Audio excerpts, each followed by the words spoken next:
Quiero decir que hay una administración y que esa administración hace visible, así como posible, el trabajo de entidades tanto privadas como públicas, ¿no? O sea, las burocracias no son únicamente privadas y no son únicamente esta idea que de manera despectiva se realiza o se menciona, ¿no? Respecto de las personas que trabajan, sobre todo en la administración pública, como si fueran procesos que hacen lentas las cosas. Desde luego que a veces hay algo de eso, ¿no? Que a veces la lógica burocrática más enreda de lo que posibilita, y ya veremos que en la burocracia electoral, insisto, en el mejor de los sentidos, el término, pues vamos a encontrar organismos que tienen mucha complejidad. Y ello, complejidad en cuanto a sus componentes, ¿no? El número de tareas que desempeñan y por lo tanto la, todas las competencias, la distribución de las cargas de trabajo dentro de la institución. Y eso nos va a llevar a dos planteamientos. La parte técnica, que creo que la parte técnica está bien resuelta en el caso mexicano, es decir, las competencias técnicas que se esperan de las y los funcionarios electorales, y un componente adicional que mencionaré, que es que no todo es técnico, y eso tiene su problemática, ¿no? Entonces, me parece a mí, ese es un comentario personal y lo añadiré a lo largo de la sesión, que en cuanto hace, no estoy diciendo porque no estoy de acuerdo con la reforma electoral en lo tocante a los organismos públicos electorales ni en lo tocante al INE, pero que en todo caso una reforma cuando se seleccionasen los perfiles idóneos no tendría que ser únicamente el aspecto técnico, ¿no?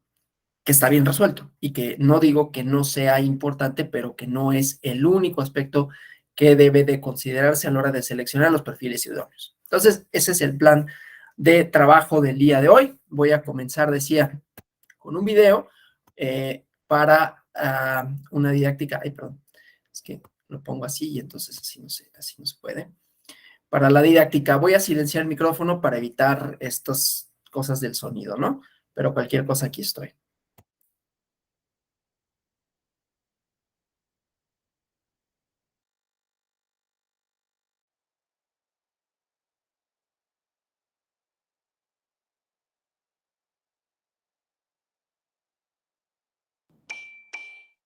En Didi Food celebramos a todos los no tan fans con hasta 50% de descuento. It can be intimidating to ask for help, even when you really need it. In class, if I don't see anyone else asking questions.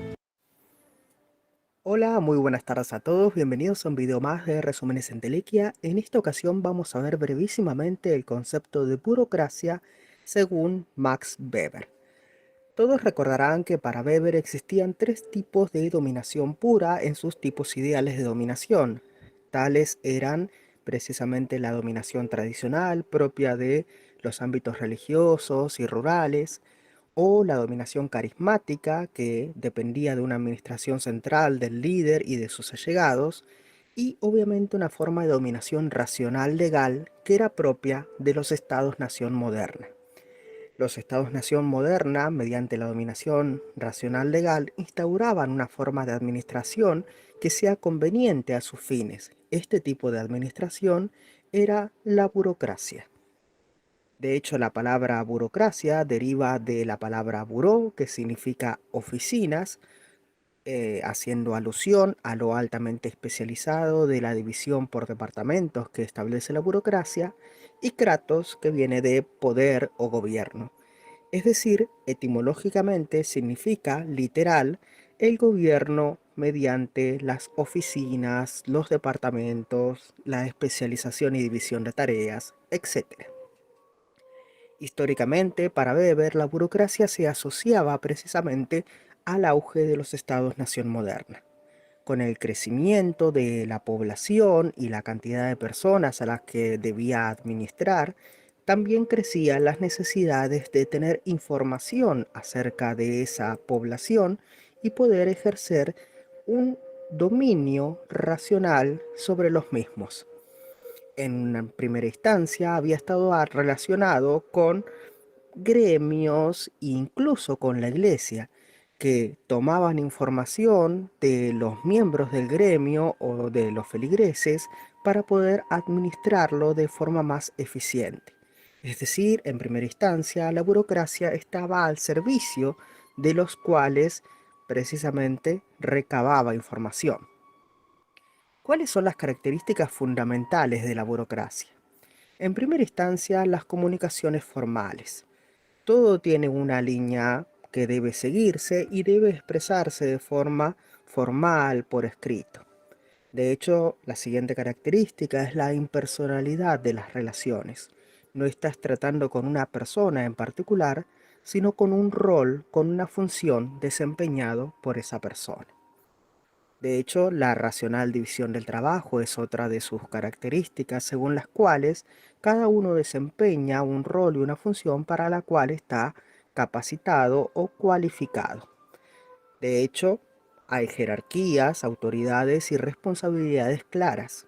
Las personas saben a quién dirigirse en caso de un problema o inconveniente, a supuestamente la persona más competente y que ha hecho carrera en especializarse en ese tipo de problemáticas. De hecho, se establecen procedimientos estándares y formales. Se recaba información, se recolecta determinados tipos de documentos y en caso de determinados problemas siempre hay establecido un procedimiento o dispositivo al cual recurrir.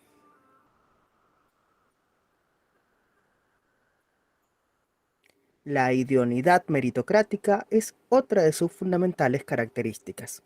Cada una de las personas que ahí se encuentran no se encuentran por nepotismo o por ser allegados al poder de turno, sino porque han hecho carrera en la administración pública o estatal y deben cumplir un rol.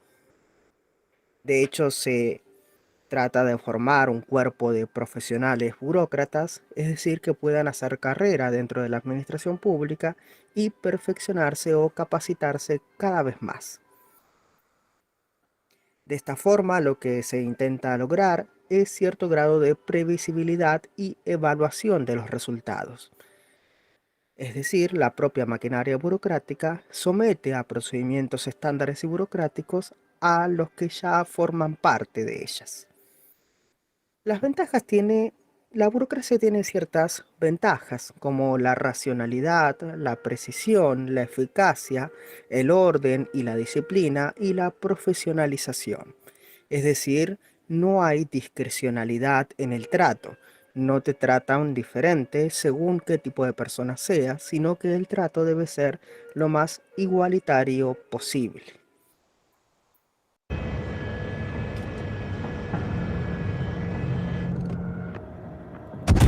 Ahora bien, la burocracia todos entendemos que tiene ciertos problemas o inconvenientes. La rigidez en su formalismo, en tomar decisiones, esto mismo que se veía como una ventaja de no tomar en cuenta a la persona, también se vuelve un rasgo de impersonalidad y deshumanización.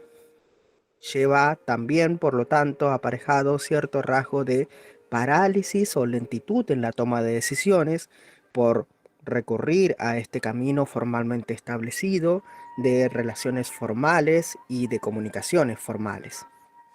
Y aunque en la teoría debería aplicarse siempre esta cualificación meritocrática, siempre existe cierto grado de nepotismo, es decir, que los que están ahí cumpliendo su rol y función a veces son por ser simplemente allegados a los que ya trabajan en ese lugar.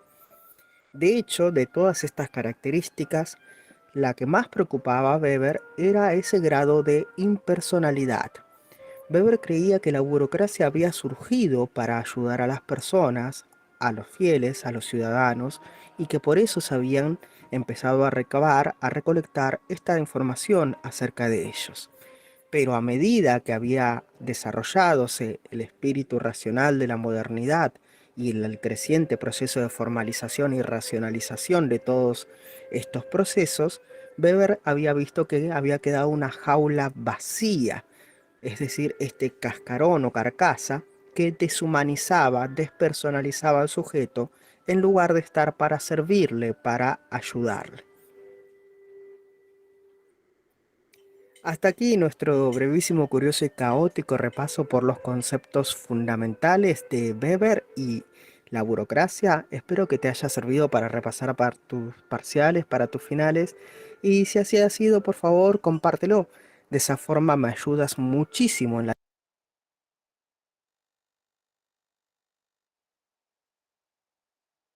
Bueno, de aquí me interesan varias cosas, ¿no? Primero, la distribución del trabajo, la racionalización de esto, y por otro lado, la parte de la despersonalización, porque decía, a final de cuentas, no es nada más la idoneidad de los perfiles, y veremos algunos requisitos con relación a esto, ¿no?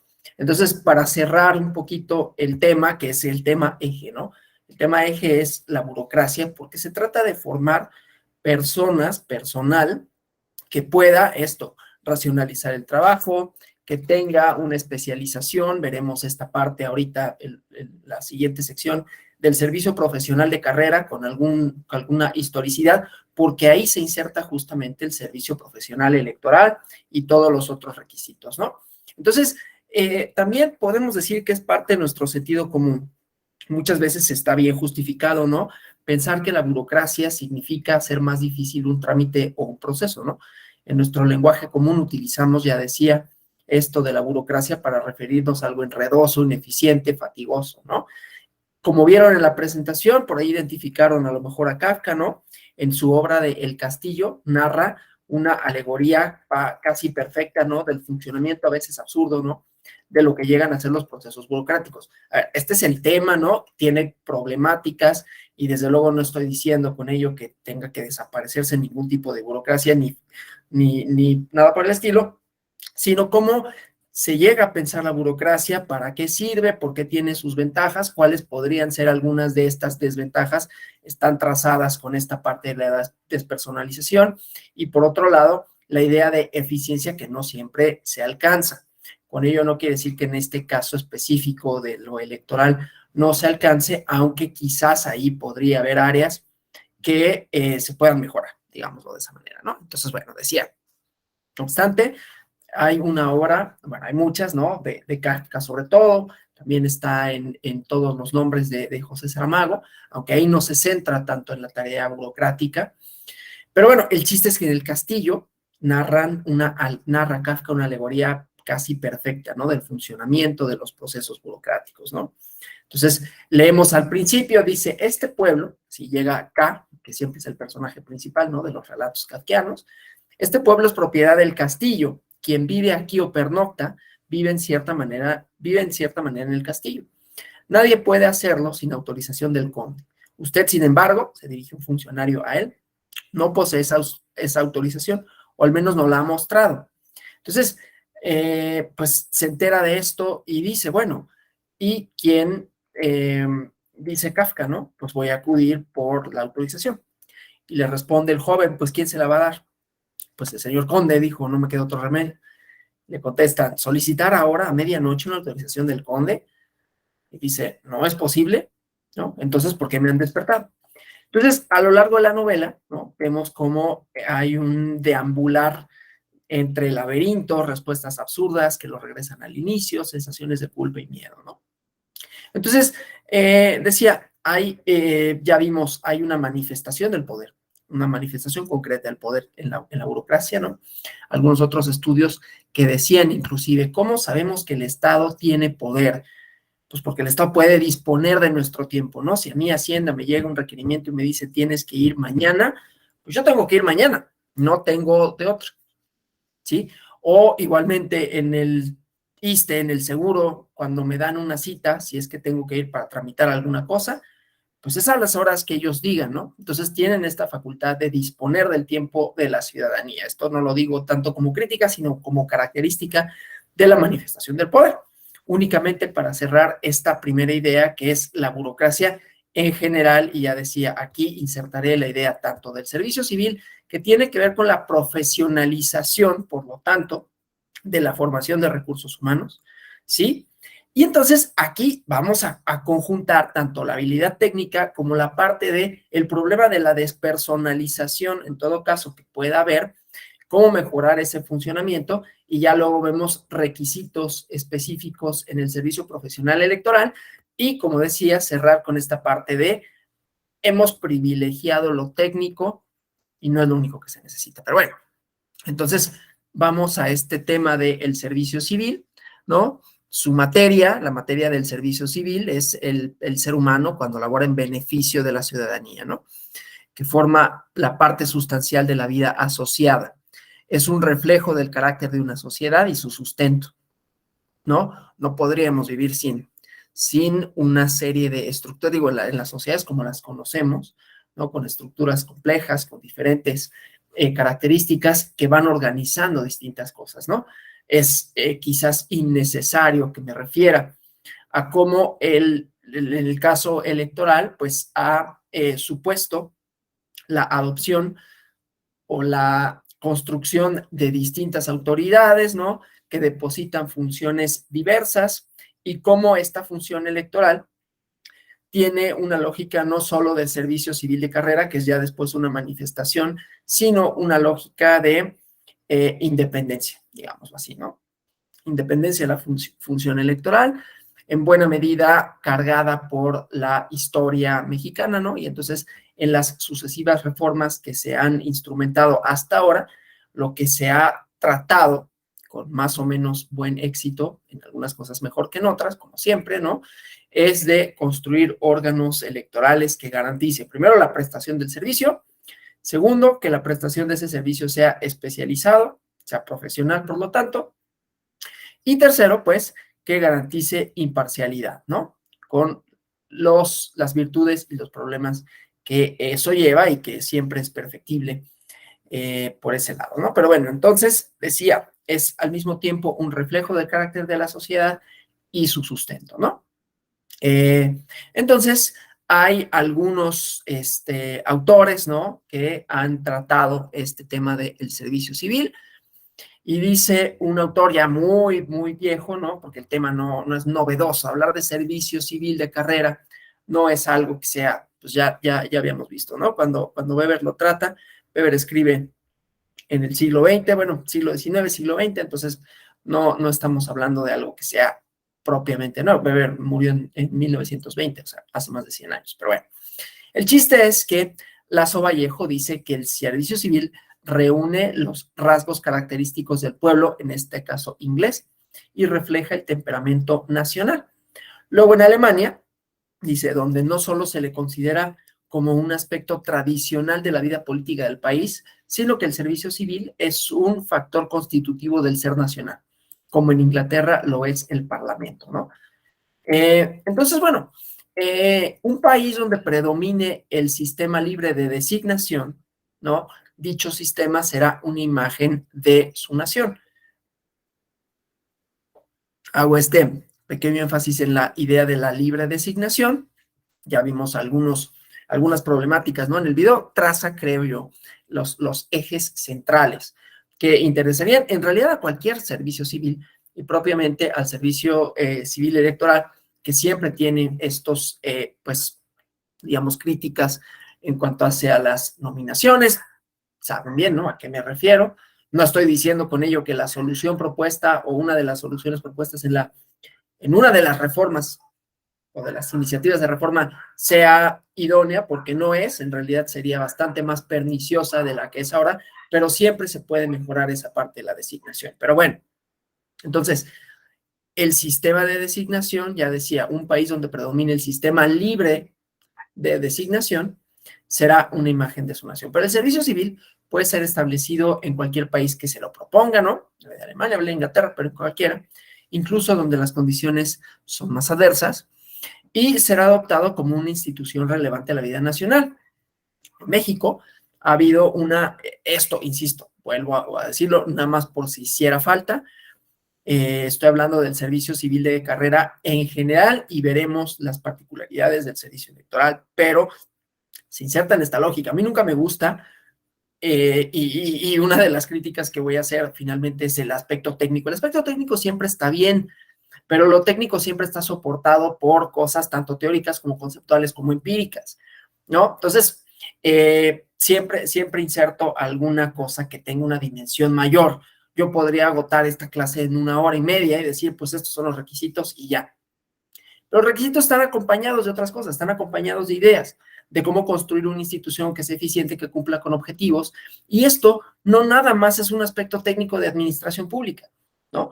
Es un aspecto teórico que tiene que ver con cómo organizar el poder del Estado y cómo distribuir sus funciones y los problemas que con eso conllevan, ¿sí? Entonces, bueno, esto solo para decirlo de esa forma, ¿no? Entonces decía que en México ha habido una relación, pues, que se puede denominar paradójica, ¿no? O por lo menos así la denomina en uno de los textos que me baso esta conferencia.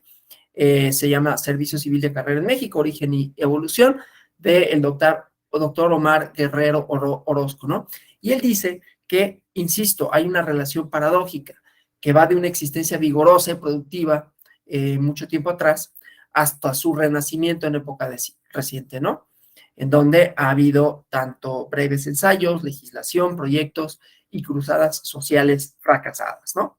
Pero bueno, hay una importancia, digamos, universal. Ahí colocamos el tema de la burocracia, como decía, en el mejor de los sentidos, ¿no? Del servicio civil, ¿no? Una importancia universal del servicio civil, o por lo menos en las organizaciones sociales que denominé y denominan otras y otros autores como complejas, que tienen como característica una fuerte división social del trabajo, ¿no? Delimitación de funciones, especialización, y en donde ya no es tan posible, ¿no? En el caso de las comunidades políticas, construir estas ágoras donde todo el mundo delibere. Viene la idea de la representación, pero viene la idea no solo de eso, ¿no? Sino de ya había dicho, especialización para funciones que se tornan cada vez más complejas, ¿no? En el propio organigrama de los institutos electorales, pues sabemos que hay varias unidades, ¿no? De fiscalización, unidades de quejas y denuncias, además del Consejo General, además de que tienen las facultades de proponer su propio presupuesto. Ya veremos eso en otro módulo, ¿no? Que creo que me toca mirarlo. No sé por qué me lo ponen a mí, pero bueno. Y entonces, bueno, ¿no? Esa distribución de tareas no solo hace que las sociedades tengan distintos componentes, sino que la propia institución o dentro de las propias instituciones haya especialización en la misma, ¿no? Pero bueno, entonces en los países de elevada administración en los negocios públicos, el servicio civil de carrera es una de las instituciones civiles más respetadas. Insisto, esta es la parte teórica en donde insertamos esta parte, ¿no? En donde insertamos el por qué necesitaríamos tener este servicio, cuáles son las características, requerimientos técnicos y los problemas de que solo sean técnicos. Ya lo dije varias veces, ¿no? Pero bueno, entonces, esto obedece no solo a la prosapia, digamos, ¿no? Que viene con su antigüedad, sino la utilidad pública que conlleva con esto, ¿no? En algunas naciones incluso han formado a la parte más, a la élite, ¿no? De la clase política, como en Inglaterra, ¿sí? Donde los grandes reformadores en el siglo XIX egresaron del servicio civil, ¿no? Y esto se vio cuando establecieron algunas instituciones en la India, ¿no? El servicio civil suele ser un foco de atención para la inteligencia nacional. En Francia tienen su propia escuela, ¿no? De formación igualmente de la función pública. Y bueno, entonces, entre otros autores, ¿no? Que se han pronunciado con relación a la importancia del servicio civil, de la formación, ¿no? Están Jeremy Bentham, Edmund Burke, John Stuart Mill, ¿no? Entonces, bueno, y todos ellos en algún momento, inclusive, también dieron clases para formar servidores civiles, ¿no? Además, desde luego, es un lugar, ¿no? Para la impartición de programas de complementación, aplicación, perfeccionamiento de los altos funcionarios, ¿no? Y es una especie, en algún sentido, ¿no? De lugar en donde se debaten ideas sobre los problemas de la administración pública, porque también tiene esa parte de detectar los problemas, ¿no? De promover asociaciones profesionales donde se discutan esos problemas con conocimiento de causa. ha habido distintos, ¿no? Catedráticos importantes, es toda una rama de, digamos, de preocupación académica en sus distintas vertientes, jurídica, social, política, ¿no? Y bueno, ¿no? El chiste es que hay distintos autores, ¿no? Que tuvieron su propia formación. Bueno, Kelsen, ¿no? El ídolo de muchos, no mío, por supuesto, pero de muchas personas que practican la abogacía, fue parte de un servicio civil de carrera, ¿no? Entonces, ha habido una gran producción, digamos, de bibliografía en torno a esto, ¿no? Que tiene, ya decía, una parte empírica, es decir, cómo resolvemos un problema concreto, aunado a conceptos, aunado a ideas, ¿no? Pero siempre de la mano, ¿no? Entonces hay historias historias universales de la administración pública, ¿no? Hay un Instituto Nacional de Administración Pública, pero este texto que yo lo encontré en una edición muy viejita de 1970, no, 40 y tantos, ¿no?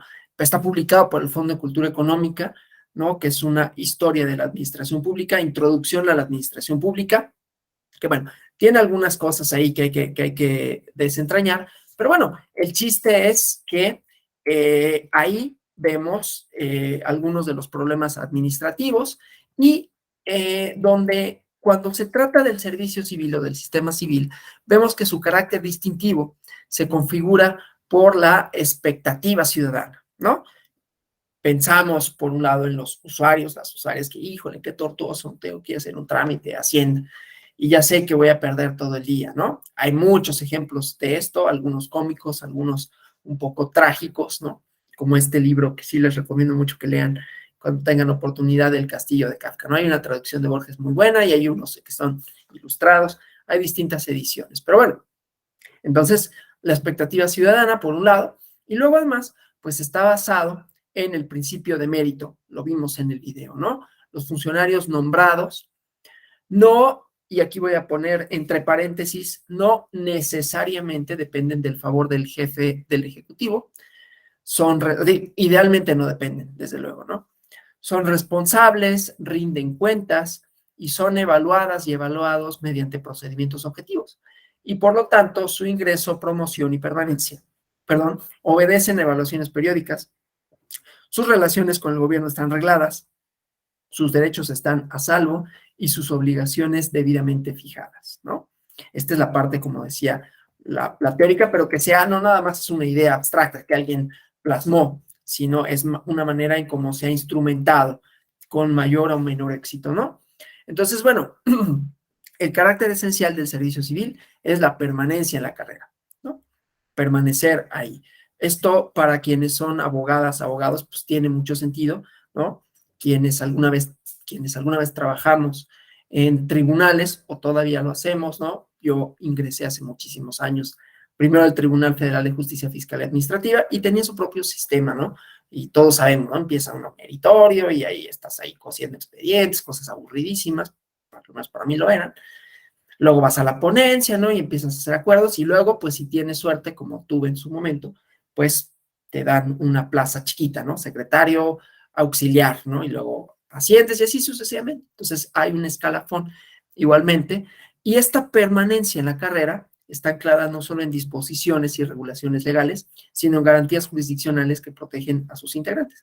Entonces la permanencia, ¿no? Gracias a la permanencia, ¿no? Los países que disponen carreras administrativas, pues son, digamos, resistentes a las fluctuaciones políticas. Que ese es un tema que es importante, ¿no? En el establecimiento de esto, quiere decir que no, esto no siempre pasa, ¿no? Yo conozco, no aquí en la Ciudad de México, pero en otras ciudades, ¿no? Que esto pues no sucede, ¿no? La permanencia en la carrera está atada a los vaivenes políticos, pero la idea es que no fuera así, ¿no? Que no importa si gana X, Y o Z, porque el trabajo de la administración, o que sea una manifestación concreta del Estado, del poder del Estado, no depende del jefe del Ejecutivo o jefa del Ejecutivo, como sea, ¿no? Sino que depende, son mecanismos relativamente autónomos, ¿no? Persiguen una función. Tenemos aquí alguna. Sí, Andrés Dimas. Hola, buenos días, doctor. Pues me parece bastante importante e interesante resaltar esto que menciona usted cuando hace mención a las fluctuaciones políticas. Me pareció bastante bueno ese comentario, ¿no? El hecho de que haya estructuras dentro de las Así instituciones es. que puedan resistir a las intenciones o intereses de diferentes gobiernos, ¿no? Eh, yo apoyo esta parte que usted menciona, debemos de tener un servicio profesional y no solo en una institución, sino en la mayoría, en las más que podamos, que se profesionalicen, que es lo que nos está estado diciendo desde pues, que inició la clase, hay que profesionalizarlos para que de alguna forma pues se mantenga a flote buenas administraciones públicas en todos los sentidos, ¿no? Y esta parte última que mencionan, la verdad me gustó mucho la parte de la fluctuación política, porque sí, hoy somos de un lado, mañana somos de otro, no sabemos para dónde vamos, es una cuestión compleja en México, este hecho de estar cambiando pues de rumbo a cada rato porque no vamos a ningún lado, estamos en zigzag y no avanzamos, ¿no? Pero si tenemos servidores públicos profesionales durante bastante tiempo que saben lo que tienen que hacer, no importa quién llegue, no importa quién sea, si la estructura es lo suficientemente fuerte, con mecanismos de aprobación de alguna u otra cosa, no se va a poder romper y es lo que le ha funcionado a México. Lo importante es mantener y profesionalizar esto que usted menciona, doctor. Es mi comentario, gracias. No, muchas gracias, muy útil el comentario. Sí, efectivamente, porque de eso se trata justo la idea del servicio civil, ¿no? La permanencia está anclada, como decía, a construir una burocracia robusta, sólida, especializada, que no dependa de las fluctuaciones políticas, ¿no? Puede haber algunos cambios en la instrumentación de cosas, ¿no? Por ejemplo, voy a poner a manera de guisa, ¿no? El funcionamiento de una estructura, ahorita no voy a hablar de lo electoral, sino, por ejemplo, de Hacienda, ¿no? Que tiene una especialización importante, tiene distintas unidades en donde el conocimiento adquirido, ¿no? Es fundamental, o en los juzgados pasa lo mismo, ¿no? Hay problemas, ahorita vemos cosas de inercias y de esto, ¿no? Pero bueno, entonces la idea, pues, es que en la construcción de estas burocracias, ¿no? Haya personas que puedan desempeñar la tarea, no únicamente como una tarea de repetición, porque vamos a ver que también está la idea del escalafón, ¿no? En donde yo suba, digamos, basados en procedimientos, en méritos, etcétera, ¿no? Entonces, es una cosa ahí que se va complementando. Pero entonces, sí, por ejemplo, en Hacienda, pues es importante que desde que la persona que me ayuda a sacar mi firma electrónica avanzada sepa hacer el procedimiento, como quien realiza las tareas de las administraciones de recaudación, por ejemplo, ¿no? Que sepa de recaudación, que sepa de auditoría fiscal y cuáles son sus componentes, etcétera, etcétera, ¿no? Entonces, bueno, ahí, independientemente de cuál sea la política fiscal, que la política fiscal sea, bueno, vamos a recaudar más por este concepto, vamos a incorporar una nueva disposición, en su momento fue esto de la incorporación, justamente el régimen de incorporación para aquellos contribuyentes que no estaban inscritos en el registro federal. Eso está bien, pero parte de que ya hay un funcionamiento, ya hay una inercia, ¿no? En el mejor de los sentidos, aunque esto también puede ser en el peor de los sentidos. Esto luego llega a ser problemático también para quienes quieren instrumentar alguna, inclusive mejora, ¿no? Pero ahorita vamos a esta parte, si no vamos a hablar de todo y de nada, ¿no? Entonces, pues, la carrera administrativa es un proceso esencial en el servicio civil, ¿no? Y su carácter coincide en ingresar, pues, a una edad temprana. Digo, siempre es, digamos, lo deseable en términos de la profesionalización, ¿no?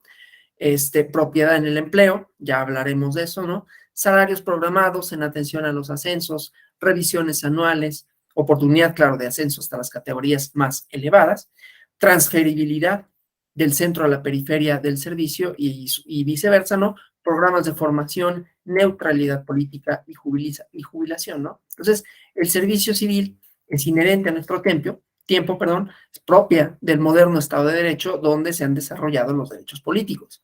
Entonces, uno de los mecanismos que lo han hecho prosperar radica en que el derecho constitucional de acceso a los cargos públicos para toda ciudadano, sea acompañado por la estabilidad de cargo, ¿no? Que esa parte es importante y que también tiene que ver con la idea de que no sean las lógicas de poder. Aquí podemos, nada más hago un guiño, ¿no? Con relación a lo electoral, ¿no? De pronto hay esto de, bueno, vamos a quitar a este o a esta otra porque resultan, no estoy defendiendo a nadie, ¿no? Pero, bueno, hay esta idea de vamos a quitarlo o quitarla por razones más allá de las que lo llevaron al cargo, ¿no? Solo diré de esa manera, ¿no?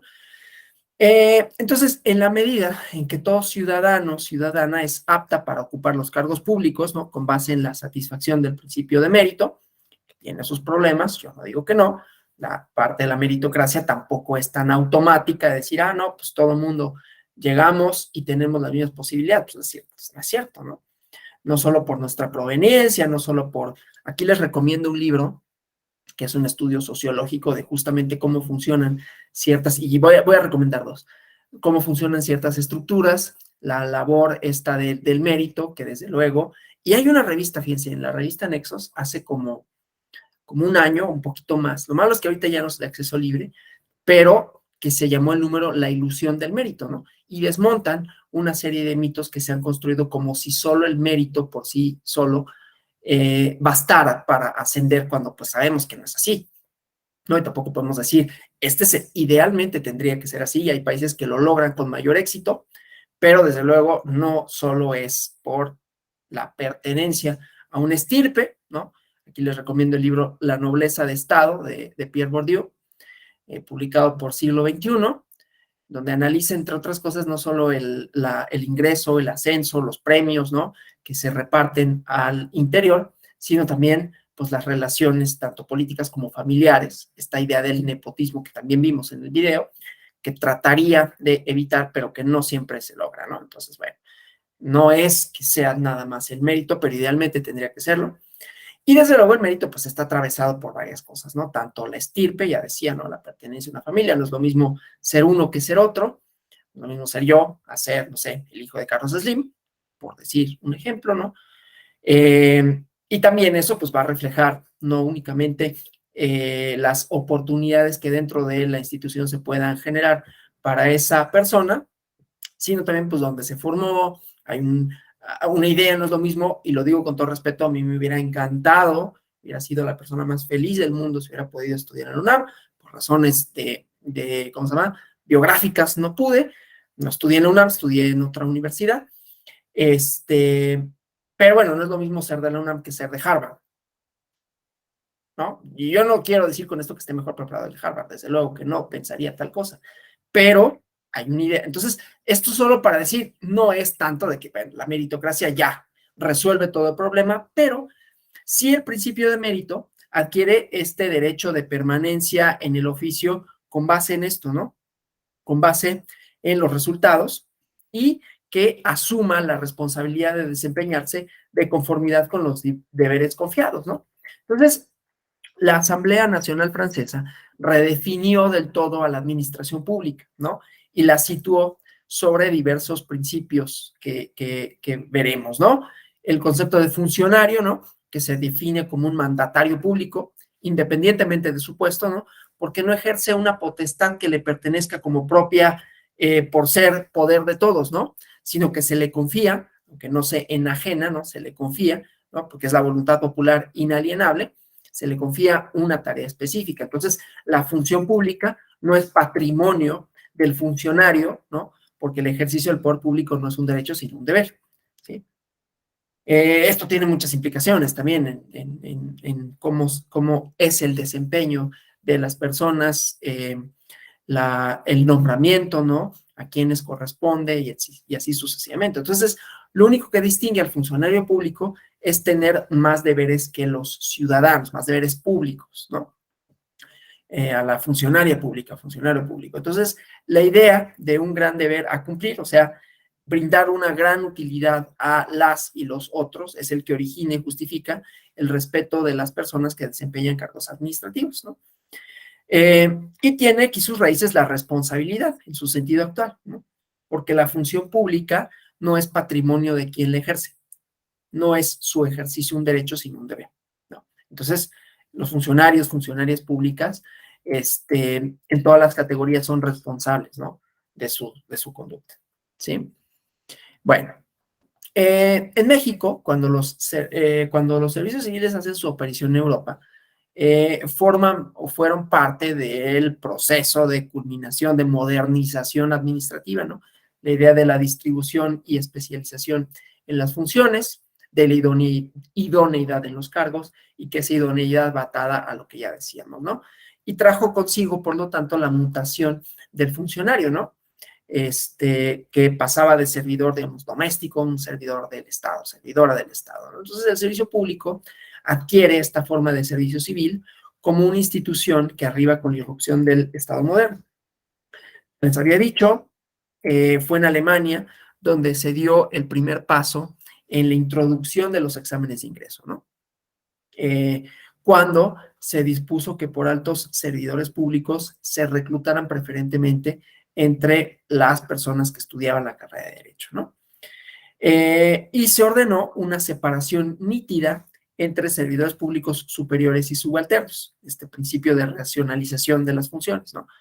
Entonces, cuando los diversos estados alemanes se agruparon para constituir el segundo imperio alemán, el segundo Reich, el derecho de los funcionarios prusianos sirvió de base al derecho de los servidores públicos germánicos en general, y bueno, aunque no fue codificado del todo, pero ahí tenemos un antecedente, ¿no? Luego, en España, dentro del marco de la Reforma Borbónica del siglo XVIII, hubo un decreto por el cual, 1721, por el cual se estableció un estatuto del servidor público español. Así se llama, ¿no? Estoy citando el nombre. Y a partir de esta disposición se inició el derecho de las y los funcionarios modernos hispánicos, ¿no? Que elaboraban plantillas, las escalas, se distinguen los cargos públicos y administrativos, porque para la mayor parte de estos también se reservaba, más bien, la mayor parte de estos también se reservaba para los abogados, ¿no? Posteriormente, en 1789, igualmente se decretó una distinción entre los servidores públicos nombrados por el rey y aquellos de designación delegada, ¿no? Los primeros eran inamovibles, salvo juicio formal, y siendo escuchados, y los segundos estaban sujetos a remociones inmediatas, ¿no? Entonces, bueno, esto no solo ocurrió en Europa. En el caso, ya decía, de la India y en la Nueva España, igualmente hubo organizaciones civiles, ¿no? En el Virreinato Novohispánico, una especie de servicio civil, ¿no? No tan notorio como el que sucedió en la India, pero se estableció en el México virreinal, ¿no? En México, el otro día alguien nos dijo que era inadecuado decir la colonia, que era justamente el virreinato, pero bueno. Entonces, a partir de medidas de las reformas borbónicas, ¿no? Que supusieron ampliar el ámbito de actividad de la administración virreinal, se observaron algunos cambios, ¿no? La reversión de los servicios concesionados a corporaciones privadas, como el cobro de tributos, ¿no? Y el servicio postal, ¿no? Que se arrendaba a un particular, expropiación de negocios privados, ¿no? Que se juzgaban de beneficio público e interés del Estado, la reorganización de otros monopolios, todo lo que abarcaba la reforma borbónica, ¿no? Que fue una reforma que en lo administrativo resulta muy relevante para la organización del Estado. Entonces, todas estas medidas incidieron directa y positivamente en el ensanchamiento de los cometidos del Estado hispánico, en las tareas, ¿no? Y visibilizaron la formación de nuevas instituciones administrativas que fueron permeando en los distintos sectores sociales medios, ¿no? Y que provocan esto de la modernización, que entre otras cosas la modernización, lo que supone, ¿no? Es la idea, esta ya había dicho, ¿no? Especialización, división de funciones, la toma de decisiones que no sean, digamos, discrecionales, una distribución en el ejercicio del poder y una preeminencia del individuo, de las y los individuos, ¿no? Entonces, era necesario, pues, para todas estas reformas establecer un servicio civil, ¿no? Que consolidase este proceso histórico, y fue con el segundo conde de Revillagigedo que se logró esta transformación y formación. de servidores públicos de dedicación completa a las faenas administrativas, ¿no? Que estaban de alguna forma desligados de los medios de administración. Y entonces, bueno, hubo algunos intentos, ¿no? La gestión de Revillagigedo es sin duda la más importante para el desarrollo del servicio civil, donde una de las medidas expeditas tomada por el virrey fue el levantamiento de un censo de funcionarios, esto lo digo con no porque eran hombres, ¿no? Públicos virreinales, ¿no? Para sopesar por propia mano la situación social, intelectual, administrativa y política de este cuerpo administrativo. Entonces, con este censo, el virrey conoció el número de servidores públicos que se desempeñaban en la administración pública y con datos cualitativos, ¿no? Que se incluyeron en la carrera administrativa, el desempeño mediante una evaluación por el jefe superior, la antigüedad, ¿no? Entonces, en el censo se encuentran nombres, puestos, antigüedades, actitudes, ¿no? Y con esta información se pudieron iniciar labores, para establecer la reforma, ¿no? Entonces, el nivel más alto de crecimiento del servicio civil en México ocurrió entre los años de 1765 y 1805, donde se estabilizó y se frenó también el aumento del personal por esta decadencia española generalizada y porque el cuerpo de funcionarios alcanzó madurez y estabilidad. Si uno revisa en El orden político de las sociedades, en cambio, de Samuel Huntington, la idea de institucionalización, que es propia no solo de sociedades modernas, las sociedades modernas adquieren institucionalización y con ello funciones que les son propias y que permiten justamente estabilidad política, estabilidad administrativa, estabilidad en las funciones y con ella también la permanencia en los cargos, que supone pues empleos seguros y más o menos bien remunerados,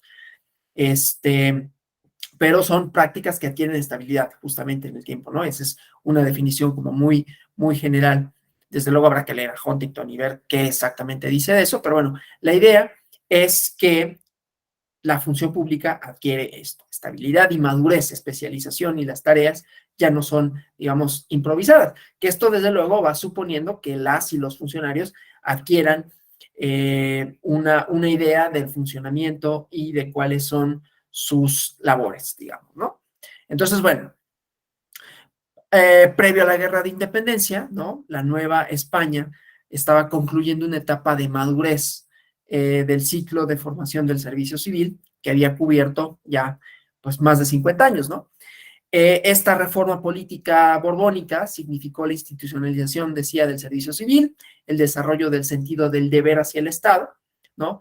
De modo que los empleados tendieron a adherirse a esa política y hacer del cargo una responsabilidad pública, una carrera profesional. Este proceso de formación del servicio civil hispanoamericano fue más un producto de la energía del gobierno virreinal que un programa premeditado, ¿no? Lo que sucedía en Prusia, ¿no? En Alemania, la formación del servicio civil, que también había iniciado, ¿no? Por una energía gubernamental hasta en ese momento, que hizo necesaria su formalización en estatutos y en leyes. En el caso de la Nueva España, el caso del México virreinal, solo faltó una disposición legal, ¿no? Que formalizara este hecho trascendental de exigir un cuerpo de funcionarios profesionales, que es lo que se puede advertir en el censo de Revillagigedo, y que en adelante el ingreso, la promoción, la permanencia estuvieron establecidas formalmente, ¿no? Pero bueno, la independencia generó otros acontecimientos, ¿no? Que entre otras cosas, no con ello estoy defendiendo el México virreinal, pero supuso la extinción del servicio civil, ¿no?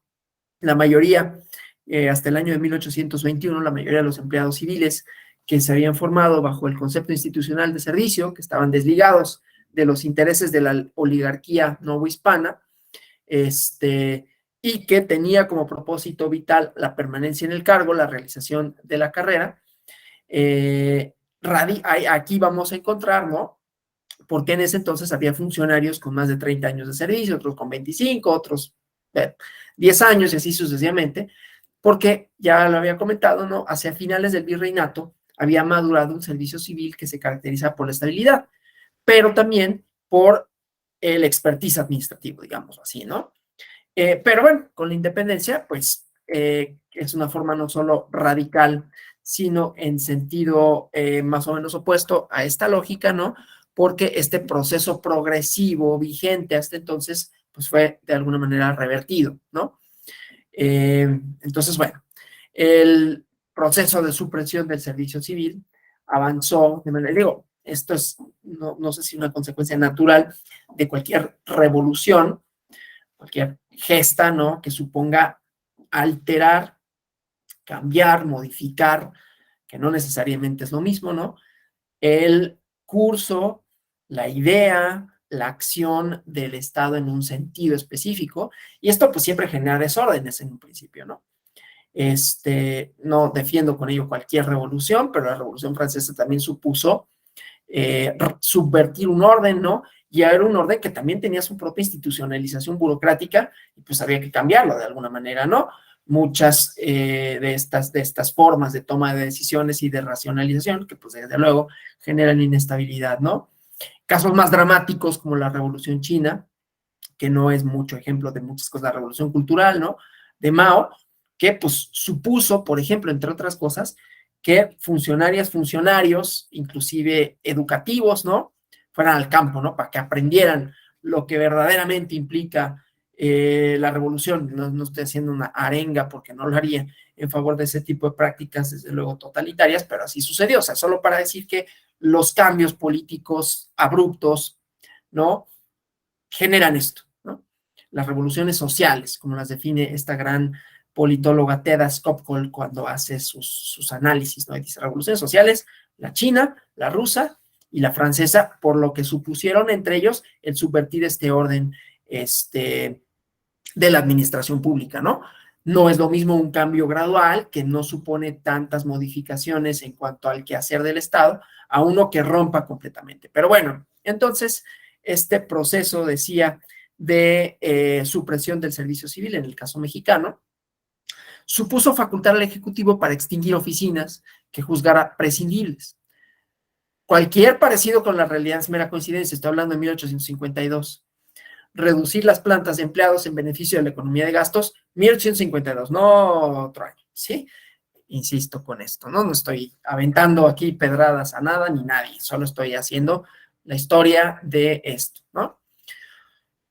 Todos los puestos provistos antes de esa fecha se conservaron en propiedad, ¿no? Salvo que las oficinas donde laboraran las y los empleados fueran igualmente suprimidas y entonces pasaban a la condición de cesantes. Este decreto, desde luego, fue demoledor, ¿no? En esta facultad del Ejecutivo para extinguir oficinas prescindibles, lo cual siempre, cuáles son prescindibles y por qué no, pero bueno. Porque en sus cláusulas se señala que, y dice así el decreto, ¿no? Los empleados que desde la publicación de esta ley fueren nombrados para servir en cualquiera de las plazas comprendidas en las plantas de las oficinas de la Federación serán amovibles de sus destinos a la voluntad del gobierno y no tendrán derecho a cesantía, ¿no? Cesantía por edad avanzada, es a lo que se refiere, ¿no? Entonces, aquí, en esta casa, la propiedad de empleo, ¿no? Que había sido un derecho distintivo del patrimonio de raíz monárquica, entonces no era heredado ni heredable. Eso está bien, ¿no? Las plazas no eran heredables. Y entonces había una especie de permanencia garantizada por la ley, ¿no? En Alemania, la propiedad de empleo sí estaba regulada, estaba consagrada en la Constitución de Weimar, ¿no? Y se establece que los servidores civiles serían nombrados vitaliciamente, ¿sí? Pero no que se tradujera a la estirpe, ¿no? O sea, que no se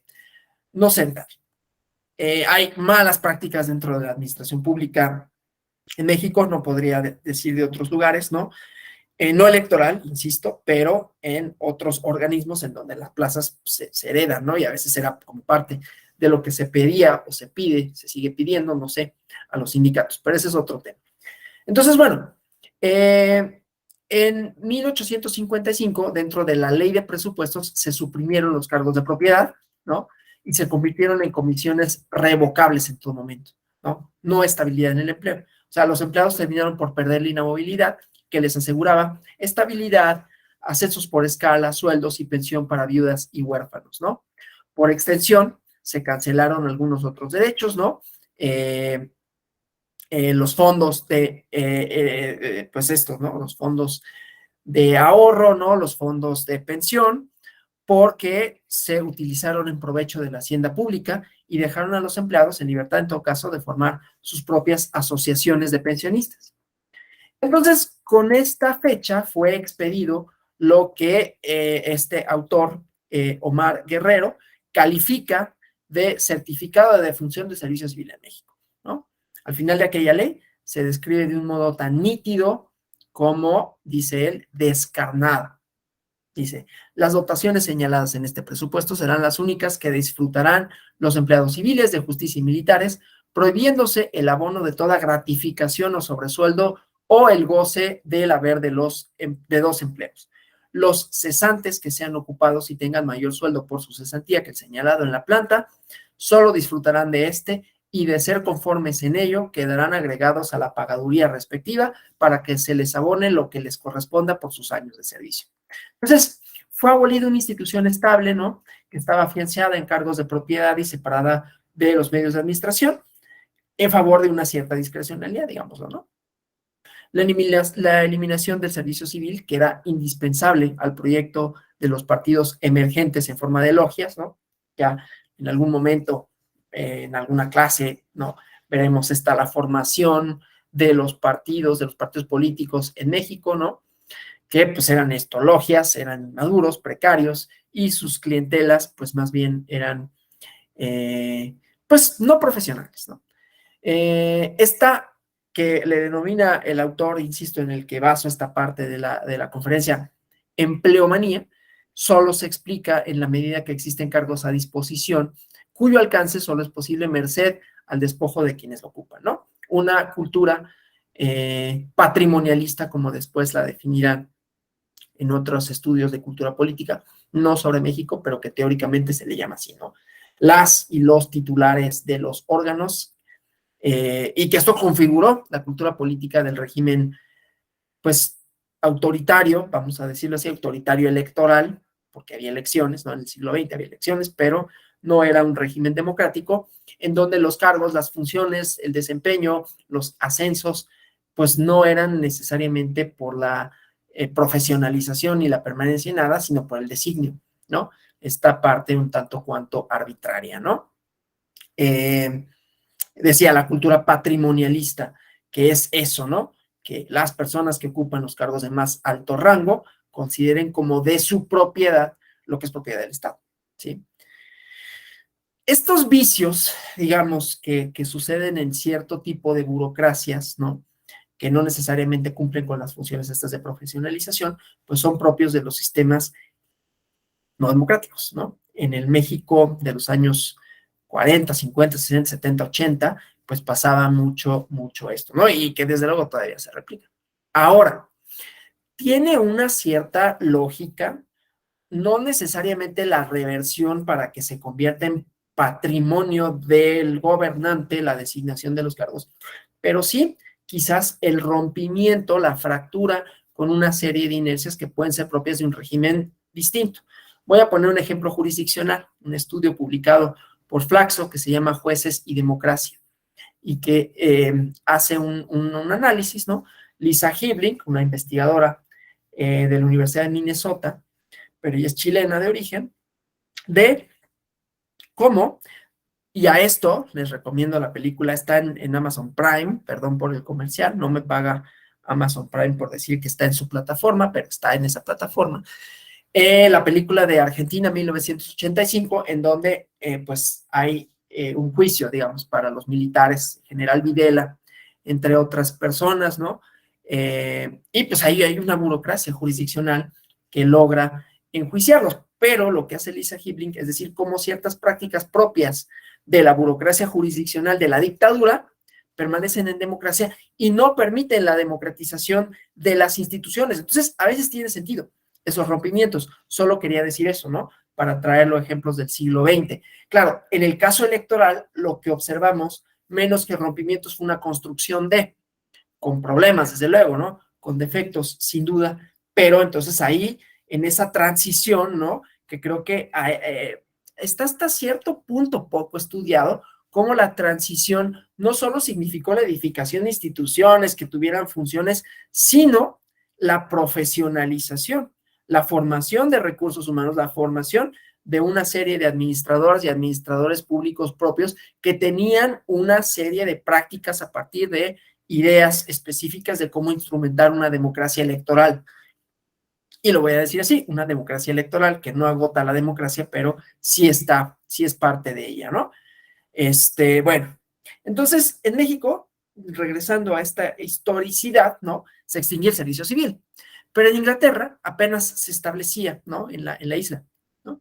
Entonces, bueno, el servicio civil no tuvo su cuna en las Islas Británicas, sino en la India, ¿no? Donde la Compañía de las Indias Orientales y el gobierno establecieron un servicio público dividido en ramas militar y civil. No estoy idealizando la empresa colonial inglesa porque fue durísima y fue terrible para los hindús. Ahora que murió la reina, se hicieron se publicaron o volvieron a circular diversos estudios de todo lo que significó la corona. Pero bueno, en términos de establecer un servicio civil, pues tuvo una cierta importancia, ¿no? Entre 1800 y 1853 en la India se experimentó con éxito este establecimiento de la carrera administrativa, el servicio civil, ¿no? Que tenía como características la responsabilidad del cargo, la promoción regulada y el derecho de pensión por el retiro, ¿no? Entonces, bueno, eso. Después, bueno, vemos, ¿no? Que en México, pues obviamente el servicio civil que quedó eclipsado durante los gobiernos sucesivos a la independencia y totalmente en el gobierno porfiriano, que no logró con ello apagar un movimiento de servidores públicos que fueron asomándose, ¿no? Que encabezaron algunas personas como Francisco Montero Collado, ¿no?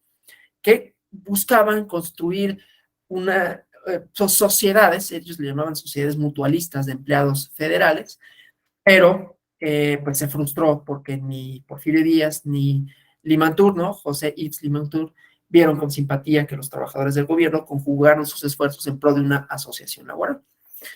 En 1920, con las revoluciones que asumieron el poder y que se abocaron a establecer instituciones necesarias para el país que emergía de la revolución, pues había desde luego estos que decía, estas inercias, ¿no? Perceptibles en las experiencias de proyectos burocráticos, ¿no?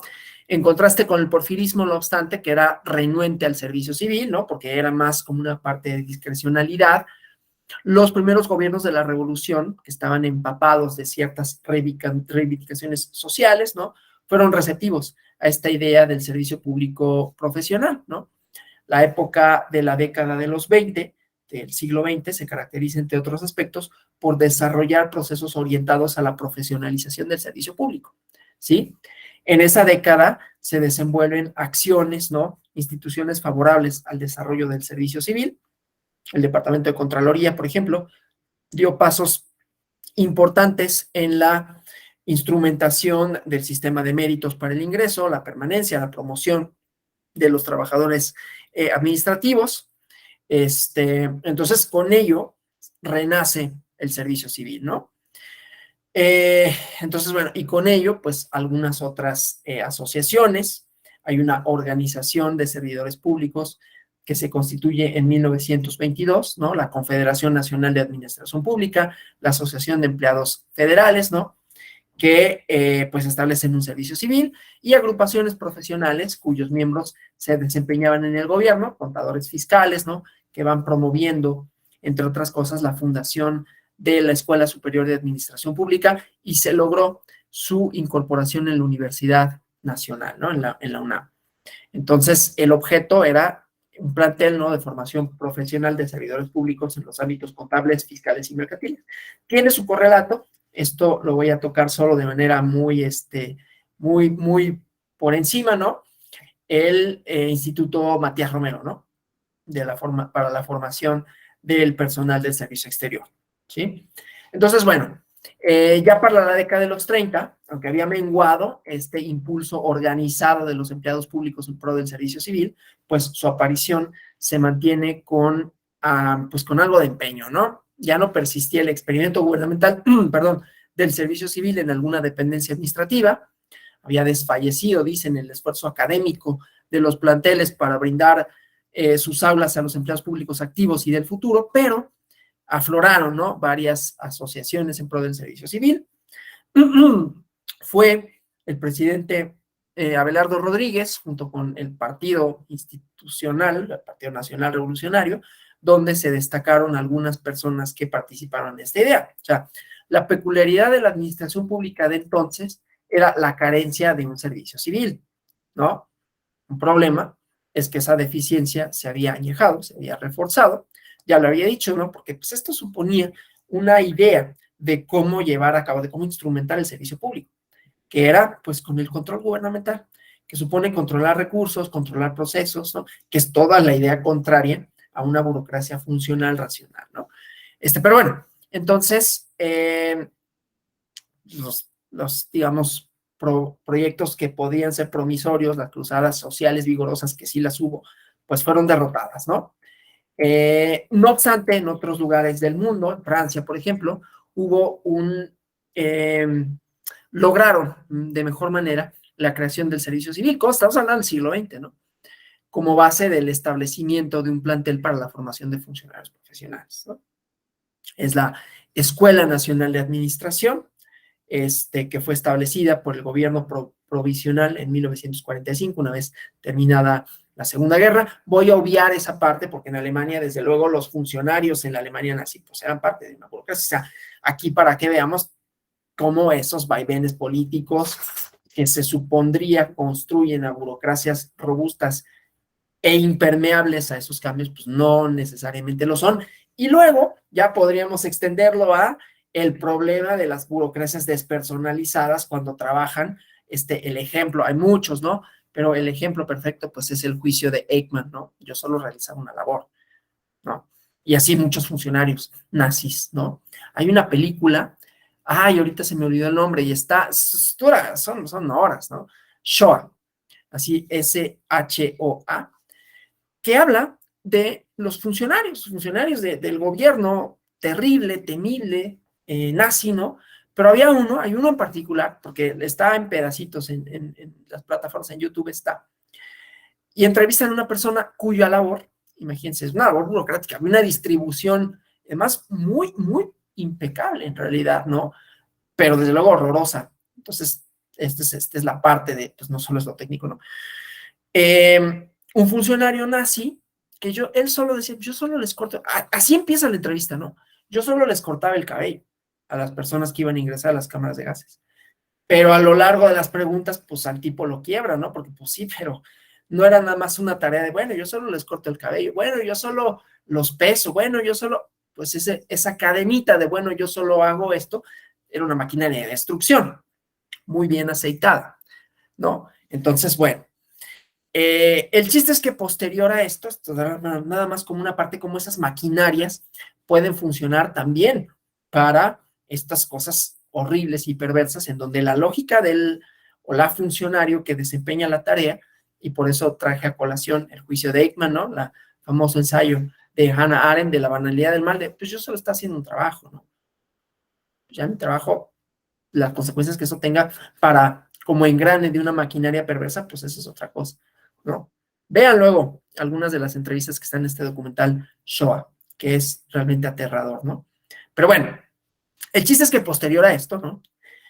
En la Escuela Nacional de Administración, y que forma parte, ¿no?, de un sistema configurado para atender la formación y perfeccionamiento de servidores públicos, primero era, pues, de mucha confusión, ¿no? Porque hasta 1945, en Francia, ¿no?, la formación de funcionarios había sido segregativa, incompleta, ¿no? Porque la antigua Escuela Libre de Ciencias Políticas de París únicamente ofrecía cursos y conferencias destinados a altos servidores públicos. Las universidades francesas solo brindaban lugar suficiente a la enseñanza de ciencias políticas y sociales, pero no un aprendizaje administrativo adecuado para introducir a los servidores gubernamentales a la función pública. Era algo que aprendías en la marcha, ¿no?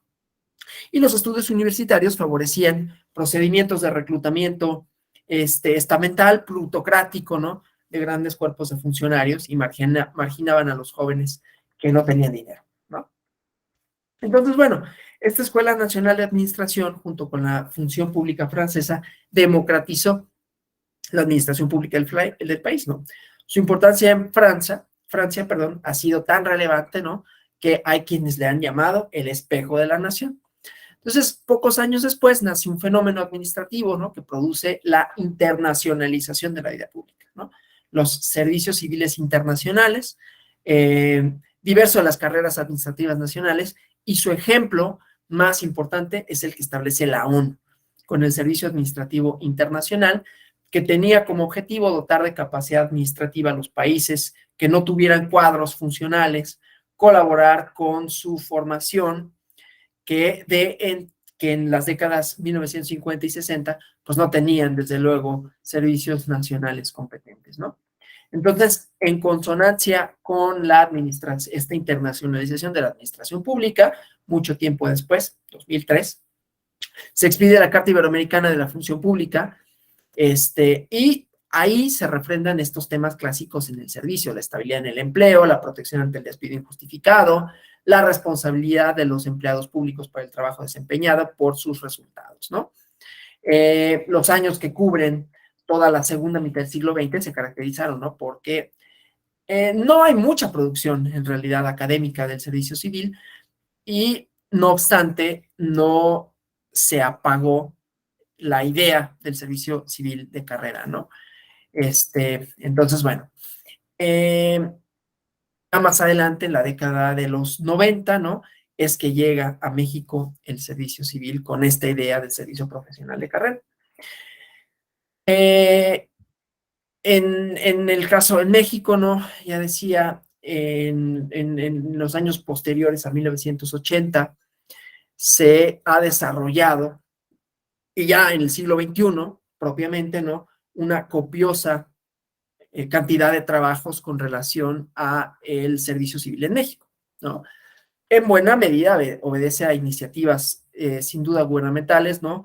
Para establecer servicios, de generalistas y especialistas en el nivel nacional y de tipo local en las entidades federativas, ¿no? Entonces, bueno, esto llegamos ya a México y sus bases constitucionales, ¿no? En la Constitución mexicana hay muchas referencias al servicio público que apuntan a la profesionalización, porque son diversos artículos los que establecen marcos jurídicos para organizar y hacer funcional a la administración pública, ¿no? En la Constitución se establece, ¿no?, que los servidores federales tienen únicamente las facultades que son expresamente concedidas por la Constitución. O sea, su desempeño no obedece a una discrecionalidad ilimitada, sino a competencias expresamente determinadas por principio, ¿no? Claro, es un poco más difícil de decir, bueno, solo lo que me establece la ley, pero aún en donde establece la ley, pues no son camisas de fuerza, ¿no? Siempre, por eso dice discrecionalidad limitada.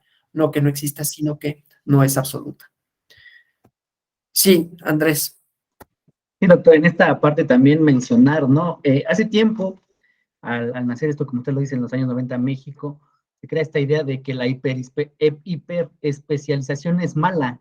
En algún punto llega a decir, a tomar, hay un punto crítico, ¿no? Que menciona, no, pues es que pues únicamente se concentran en eso. Sin embargo, me parece que, pues, a lo largo de esta exposición que nos ha hecho bastante interesante, doctor, mencionar que en ocasiones pues también es buena, porque los individuos no se separan de pues la profesionalización que tienen dentro de la administración pública. Tiene sus pros y sus contras, me parece, pero también es importante mencionar que, y hace no mucho, no sé, recuerdo si en este diplomado, en otro, tuvimos a una maestra de otro país que mencionaba y nos puso un ejemplo muy sencillo. A ver, ustedes los va a operar un doctor. ¿Qué doctor te gustaría que te operara? ¿El doctor que acaba de salir de la universidad? ¿El doctor que tiene una especialización? ¿O el doctor que ya es el top de esta especialización, ¿no? Es un ejemplo muy sencillo y a lo mejor hasta pareciera burdo, pero pues todos los que estábamos en esa ocasión dijeron, no, pues el doctor más experimentado, ¿no? El que ha estudiado más y el que ha tenido más años estudiando esto. Dice, bueno, y entonces, ¿por qué ustedes como mexicanos, le digo, era importante decir que no era mexicana, porque ¿por qué ustedes como mexicanos escogen a los menos peores de sus políticos? Y si fue como un golpe bajo ahí al ego mexicano, pues decir, no, sí es triste, pues esta especialización que usted, de hecho, cuando empezó el tema, sí me llamó la atención y dije, bueno, esta parte que menciona el doctor es bien importante porque sí dentro de las instituciones están estas personas, algunas muy esforzadas, que lo hacen con mucho ahínco, con mucha fuerza, con mucha dedicación, que buscan ser lo mejor que se pueda en sus trabajos, pero llega esta cúpula de la que mencionamos igual hace un momento, a querer cambiar los rumbos, los cambios, sin ningún tipo de conocimiento en ocasiones.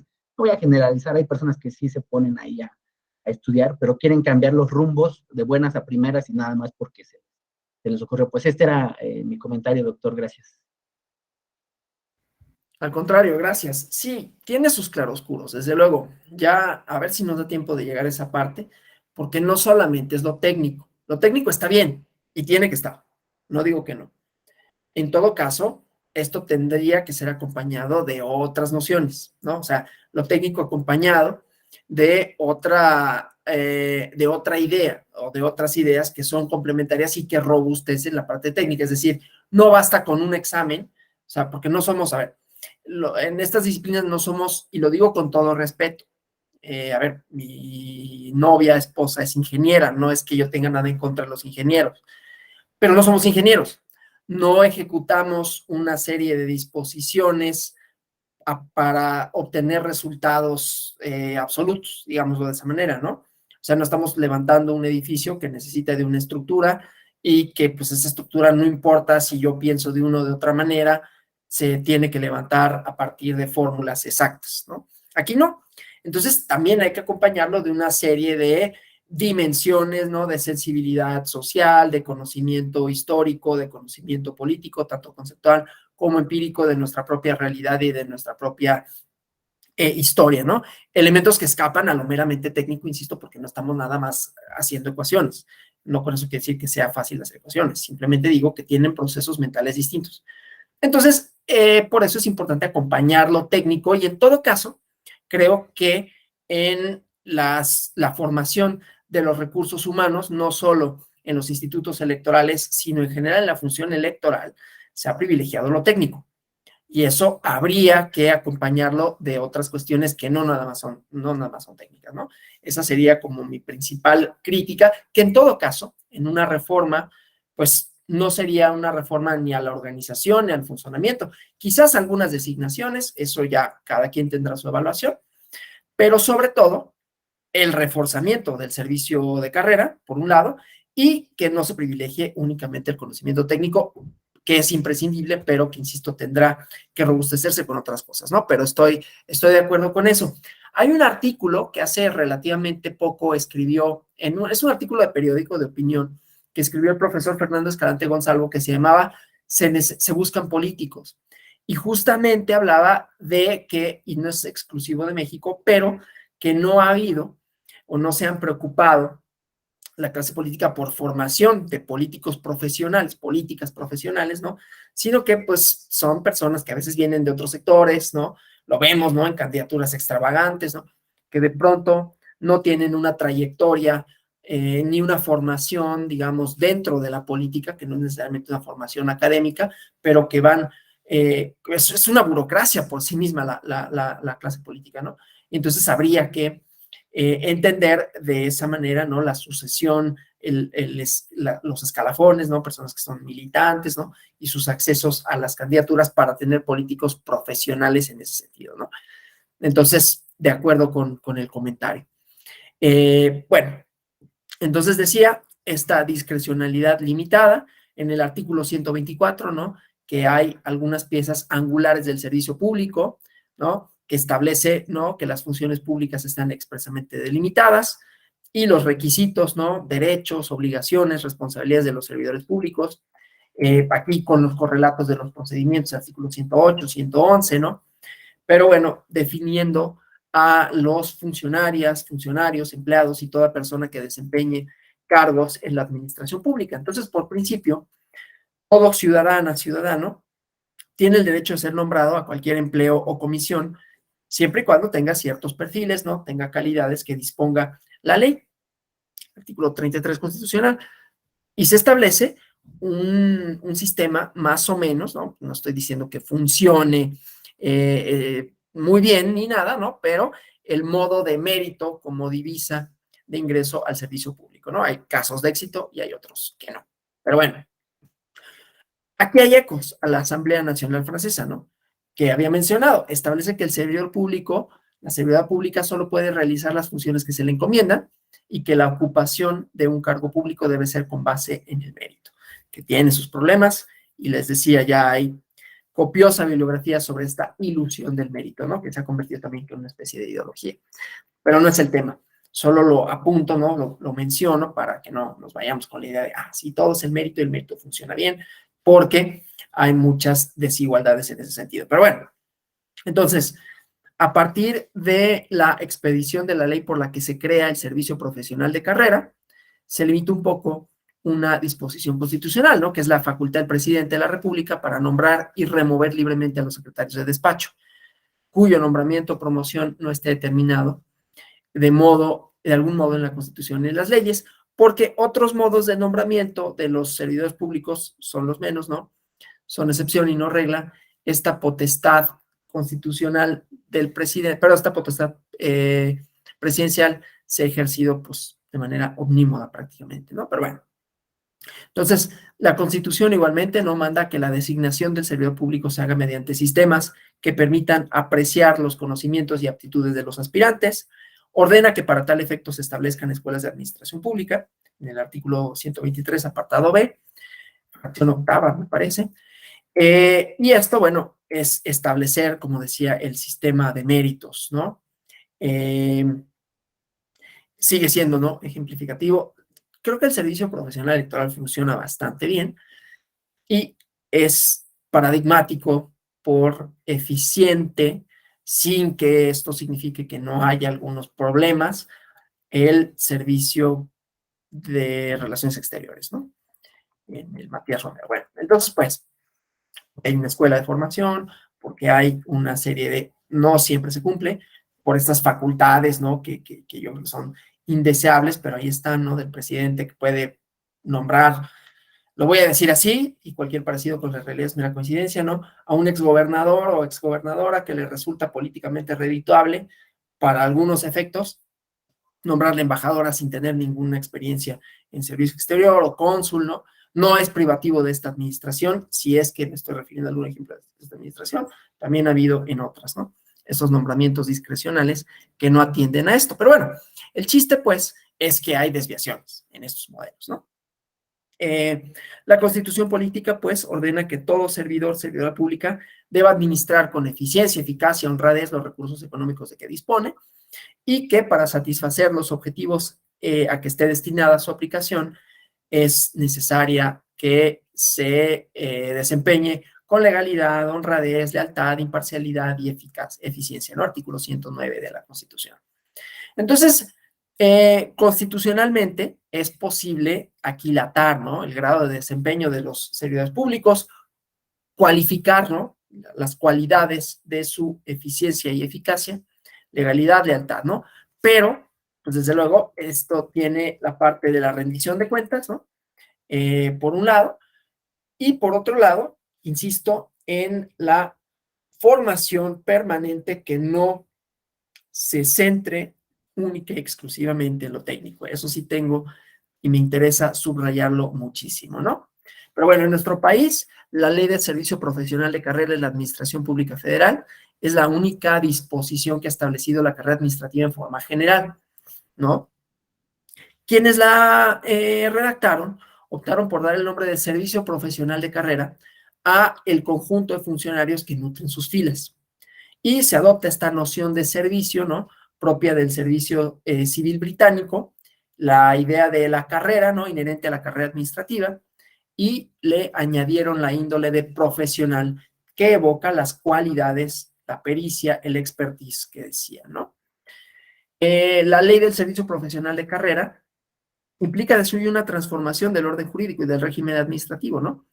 impacta el concepto de servidor público, ¿no? Que de conformidad con la tradición mexicana postrevolucionaria se ha desenvuelto en las disposiciones laborales, ¿no?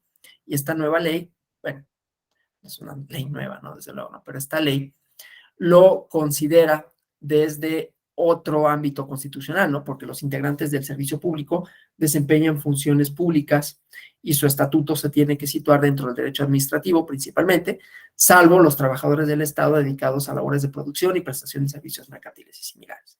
Bueno, ¿qué pasa con lo electoral? ¿No? Porque ha tenido impactos no menores, ¿no?